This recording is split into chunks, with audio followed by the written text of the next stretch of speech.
আলহামদুলিল্লাহ, সমস্ত প্রশংসা মহান আল্লাহ রব্বুল আলমিনের জন্য। অসংখ্য দরুদ ও সালাম আমাদের প্রিয় নবী, শেষ নবী নবী মুহাম্মদুর রাসূলুল্লাহ সাল্লাল্লাহু আলাইহি ওয়াসাল্লামের উপর।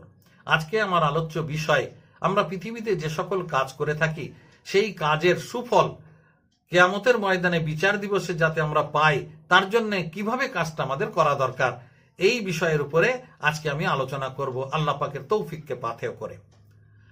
সর্বপ্রথম আমি আমার এর আগে শিরকের আলোচনা পর্যায়ে আমি বলেছি, অন্যান্য ওলামায়ে কেরামগণের মুখ থেকেও আপনারা শুনে থাকবেন, অবশ্যই শুনেছেন বলে আমার বিশ্বাস, যে দুনিয়াতে কোনো মানুষ যদি শিরিক করে আর সেই সাথে সাথে যত ভালো কাজই করুন না কেন, সেটা রসুলের দেখানো পন্থাতেও যদি তিনি করেন, কিন্তু কাজ করেছেন, ভালো আমল করেছেন, পাশাপাশি আপনি শিরিকও করেছেন, তাহলে মনে রাখবেন আপনার ওই কাজ আল্লাহ গ্রহণ করবেন না, কেবলমাত্র আপনার সঙ্গে শিরিক যুক্ত থাকার জন্য।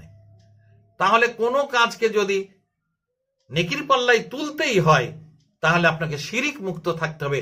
এটা এক অদ্বিতীয় অন্যতম পয়েন্ট। এটা সর্বক্ষণ মাথায় রেখে এবার আমার আলোচনার বিষয়ের যা যাচ্ছি, ওটা তো পূর্বে আলোচনা হয়ে গেছে। এখন যে ট্রিপসগুলো আমি দিতে চাই, সেই ট্রিপসগুলোর উপর আলোচনা। সেটা কি? প্রথম আপনি কাজ নির্বাচন করবেন কিরকম। কোনো একটা কাজ আপনি করতে যাবেন, শুরুতে ভাবুন ওই কাজটা করলে আপনার আল্লাহ খুশি, মানে ওই কাজে কাজ করানোই আল্লাহর স্যাংশন আছে না আল্লাহর নিষেধাজ্ঞা আছে।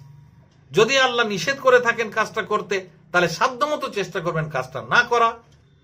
আর যদি কাজটা করতে আল্লাহর আদেশ থাকে, আল্লাহ খুশি হওয়ার পর্যায়ে থাকে, তাহলে সাধ্যমতো চেষ্টা করবেন কাজটা করে আল্লাহর খুশি আপনি হাসিল করবেন। তাহলে প্রথম আপনার ডিউটি, কাজটা করার আগে আল্লাহ খুশি না অখুশি, এই ভিত্তিতে কাজটা করা আর না করার বিষয়টাকে নির্বাচন করে নেওয়া। এবার আপনি কাজ করবেন। কাজ করার ক্ষেত্রে দ্বিতীয় যে অন্যতম গুরুত্বপূর্ণ পয়েন্ট, সেটা হচ্ছে যাবতীয় কাজ যেটা করতে আল্লাহ বলেছেন সেই কাজগুলো করবেন। আল্লাহ বলেছেন তাই আল্লাহর খুশির জন্যই করবেন। আপনাকে আল্লাহ বলেছেন আপনি ধনী মানুষ, শারীরিক সক্ষমতা আছে, তো আপনার উপরে হজ ফরজ, আল্লাহ বলেছেন হজ ফরজ, অতএব আপনি হজ করবেন। এই হজ করতে আপনাকে ভাবতে হবে আল্লাহ বলেছেন হজ করতে, নচেত আল্লাহ আমাকে ধরবেন, তাই আপনি হজ করতে যাচ্ছেন, হজ করছেন, হজ করে ফিরছেন। তাহলে এই হজ সংক্রান্ত যাবতীয় বিষয় যদি সঠিকভাবে আপনি করে থাকেন, নিয়ম মাফিক আল্লাহ রসুল যেভাবে হজ করতে বলেছেন, তাহলে হাসরের ময়দানে আপনার এই হজ কাজে আসবে। কিন্তু আপনি যদি হজ করতে গেলেন আর মনে মনে ভাবলেন লোকে আপনাকে হাজি বলবে, বিভিন্ন মজলিসে আপনাকে বিশেষ মান্যতা দেবে, আত্মীয় স্বজন বিভিন্ন মজলিসে আপনি বিশেষ সম্মান পাবেন, তার জন্য আপনি হজ করতে গেলেন, আপনি হজ যথাযথ করলেন, কিন্তু এটা যেহেতু মানুষের কাছ থেকে কিছু পাওয়ার জন্য করেছেন, তাই মানুষ আপনাকে হাজি হিসাবে সম্মান দিয়ে আপনাকে মাথায় তুলে নাচতে পারে, আল্লাহর কাছ থেকে আপনি কোনো বদলা পাবেন না। তাহলে কোনো কাজের বদলা পেতে গেলে সেই কাজ কেবল আল্লাহর খুশির জন্যই করতে হবে। সেখানে দ্বিতীয় কোনো লক্ষ্য, দ্বিতীয় কোনো ইরাদা, দ্বিতীয় কোনো নিয়াত আপনার অন্তরে সামান্য থাকলেও ওই কাজটা আল্লাহ গ্রহণ করবেন না। শুধু তাই নয়, আল্লাহ বলেছেন যে কাজ করতে, সে কাজ যদি আপনি মানুষের উদ্দেশ্যে করেন, মানুষের কাছ থেকে কিছু পাওয়ার জন্য করেন, মানুষের ভয়ে করেন, তাহলে আপনি তো ওই কাজের বদলে কিছু পাবেনই না, বরং আপনার খাতায় গোনা লেখা হবে। কেন?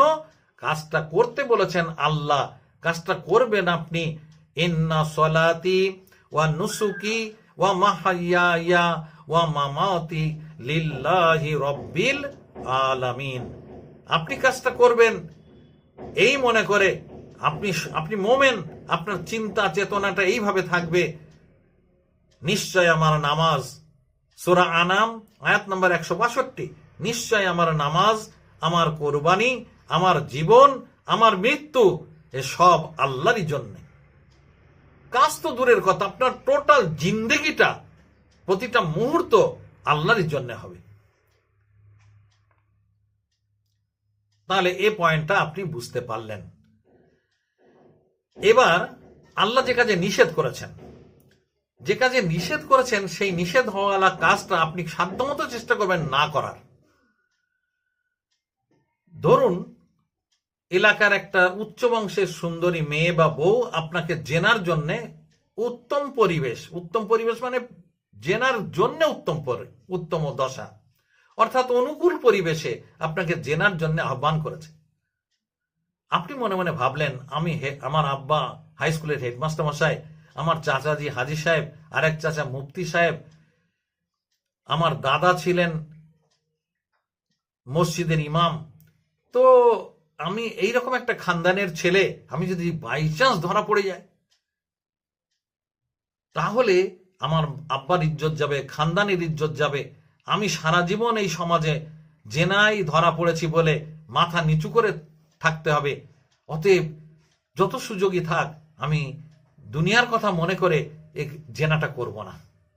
আল্লাহ বলেছেন জেনা না করতে, অর্থাৎ জেনার নিকটবর্তী না হতে। লা তাকরাবুজ জেনা, তোমরা জেনার নিকটবর্তী হবে না। তার মানে কি? জেনা করবে না। তো জেনা না করতে বলেছেন আল্লাহ, আমিও জেনা করলাম না, তাহলে তো এবার আল্লাহ আমার বদলা দেবেন না? দেবেন না। কেন?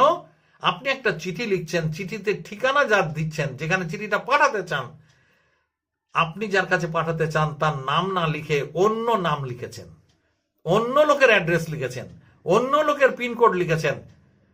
আপনি যথাযথ ডাক টিকিট মেরে পোস্ট অফিসে আপনি চিঠিটা পোস্ট করে দিলেন, ডাক বিভাগ আপনার ওই চিঠি নিয়ে ছুটতে শুরু করলো, কিন্তু আপনি যার কাছে অন্তর থেকে পাঠাতে চান তার কাছে চিঠিটা পৌঁছবে না, যেহেতু আপনি অ্যাড্রেস ভুল করেছেন।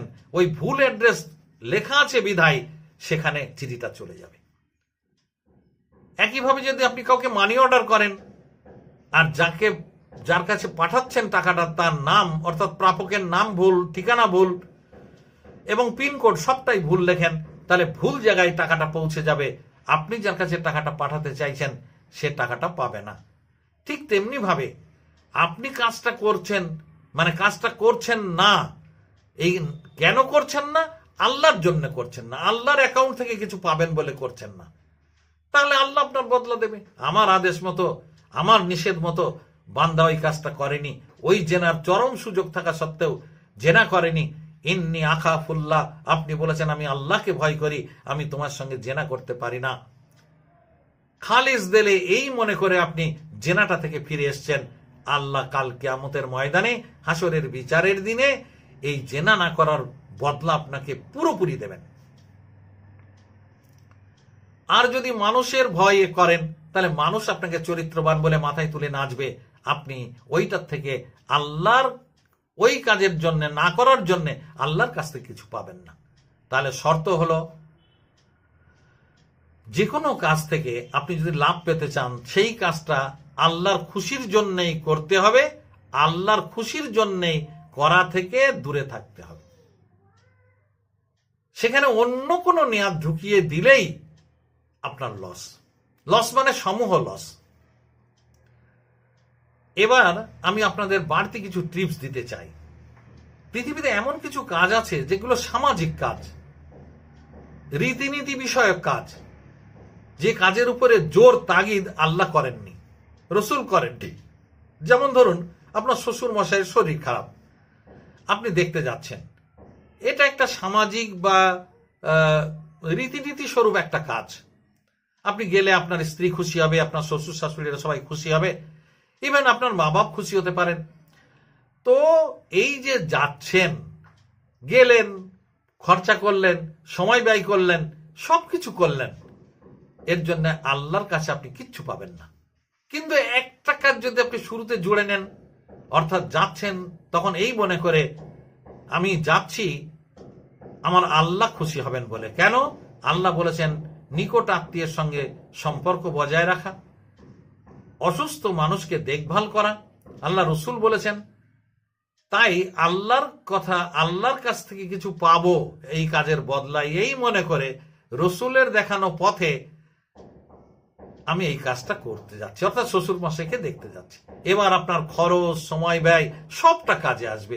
হাসরের ময়দানে বিচারের দিনে আপনার শ্বশুরকে দেখতে যাওয়াটাও আপনার পজিটিভ হয়ে দাঁড়াবে, ভালো ভালো ভালো রূপে আপনার নামায় আমলে যোগ হবে।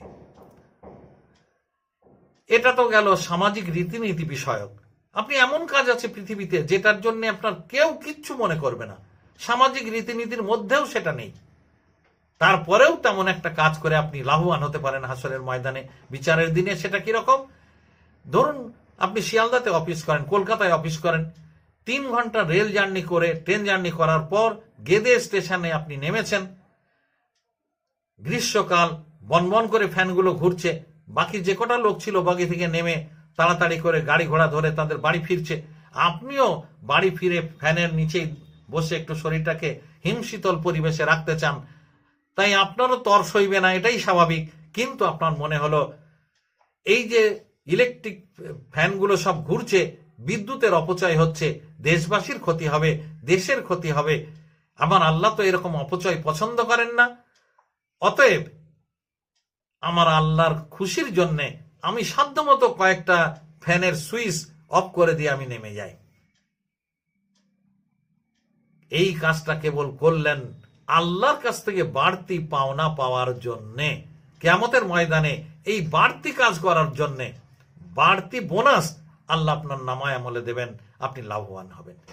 তাহলে কথাবার্তা আমার মোটামুটি বোঝাতে পারলাম। 1 নম্বর শিরিক মুক্ত, 2 নম্বর এমন কোন কাজ যদি হয় যা একেবারে নিষ্কলুষ ভাবে ইবাদতের, তাহলে তা রসুলের দেখানো পথেই করতে হবে। 3 নম্বর যাবতীয় কাজ করার আগে আপনি নির্বাচন করবেন কাজটা করবেন কি করবেন না, অর্থাৎ আল্লাহর আদেশ আছে না নিষেধ আছে কাজটার উপরে।